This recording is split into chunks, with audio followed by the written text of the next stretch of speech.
როცა ერი ერთიანია, როცა ცხოვრობს ღვთის რწმენით, ლოცულობს, შრომობს და იბრძვის, გამარჯვება გარდაუვალია.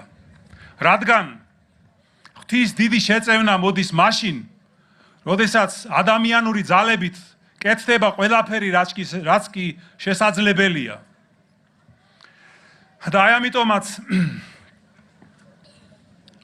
მემატიანი აღნიშნავს, რომ დიდგორის ომი ეს იყო ძლევა საკვირველი, რომელიც ქმნა ღმერთმან წმინდისა მეფითა დავითითა. და აი სწორედ ღმერთზე მინდობით, ღვთის შეწევნით აღასრულა დავითმა თავისი დიდი ღვაწლი და იმიტომაც შეაძლებინა მას უფალმა ეს ძლევა საკვირველი და აქცია მესიის